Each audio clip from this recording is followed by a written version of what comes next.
ಎಲ್ರಿಗೂ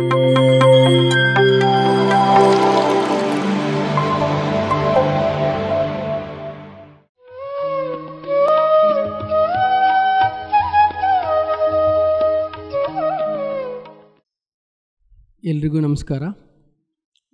ಧ್ಯಾನ ಮಂದಿರ ಹಗರಿಬೊಮ್ಮನಹಳ್ಳಿಯಿಂದ ನಾನೀಗ ಮಾತಾಡ್ತಿದ್ದೇನೆ.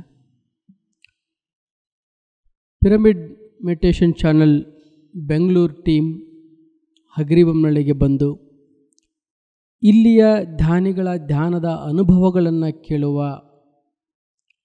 ಅವರ ಈ ಪ್ರಯತ್ನಕ್ಕೆ ಅವರಿಗೆ ನಾನು ಶ್ಲಾಘಿಸ್ತೇನೆ. ಮೊದಲನೇದಾಗಿ. ಎರಡನೇದಾಗಿ, ಧ್ಯಾನದ ಪರಿಕಲ್ಪನೆಯನ್ನು ಪ್ರಾಯಶಃ ನನಗೆ ತಿಳಿದಂತೆ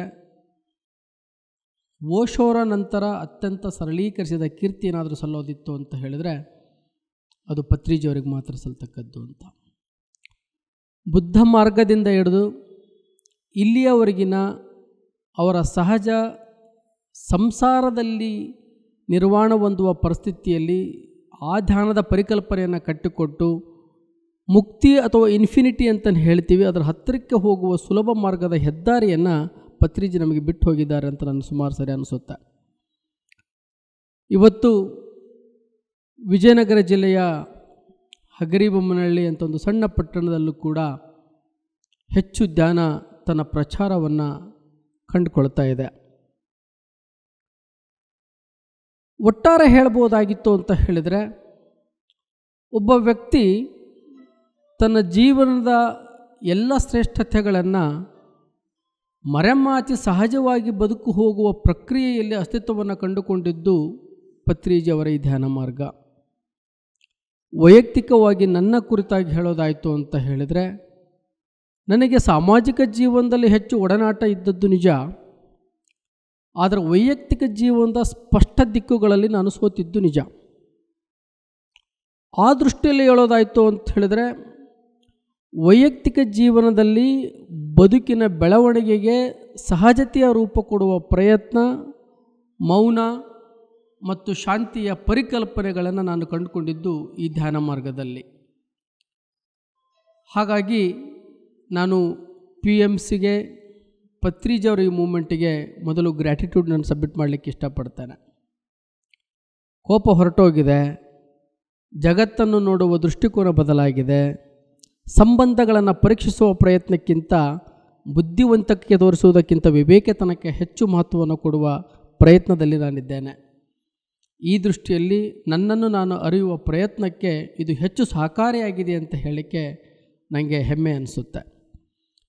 ಕೌಟುಂಬಿಕ ಜೀವನದಲ್ಲೂ ಕೂಡ ನನಗೇನು ಮುಂಚೆ ಅಂಥ ಚಾಲೆಂಜಸ್ ಇರಲಿಲ್ಲ.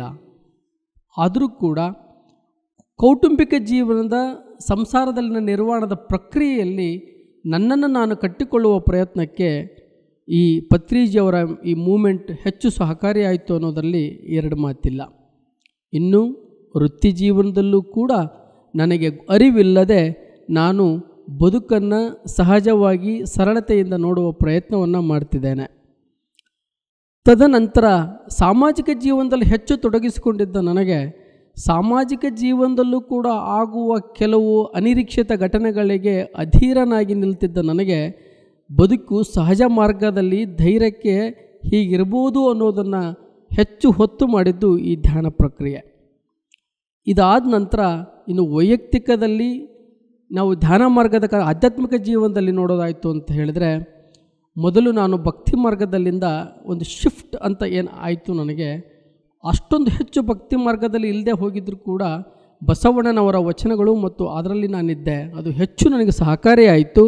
ಆ ದೃಷ್ಟಿಯಲ್ಲಿ ವಚನ ಮಾರ್ಗವನ್ನು ಬಸವಣ್ಣನವರನ್ನ ಮತ್ತೊಮ್ಮೆ ಕಾಣುವ ಪ್ರಕ್ರಿಯೆ ಅಷ್ಟು ಸಹಜತೆಯಲ್ಲಿ ನಾನು ಕಂಡಿದ್ದು PMC ಮೂಮೆಂಟಲ್ಲಿ. ಹಾಗಾಗಿ PMCಗೆ ಎಷ್ಟು ಕೃತಜ್ಞತೆಗಳನ್ನು ಸಲ್ಲಿಸಿದರೂ ಕೂಡ ಕಡಿಮೆ ಅಂತ ನಾನು ಭಾವಿಸ್ತಾ ನನ್ನ ಮಾತಿಗೆ ವಿದಾಯ ಹೇಳ್ತೇನೆ. Thank you so much for an opportunity. PMC Kannada channel ಅನ್ನು ಲೈಕ್ ಮಾಡಿ, ಶೇರ್ ಮಾಡಿ, ಸಬ್ಸ್ಕ್ರೈಬ್ ಮಾಡಿ ಮತ್ತು ಮಾಡಿಸಿ. ಎಲ್ಲರಿಗೂ ಧನ್ಯವಾದಗಳು.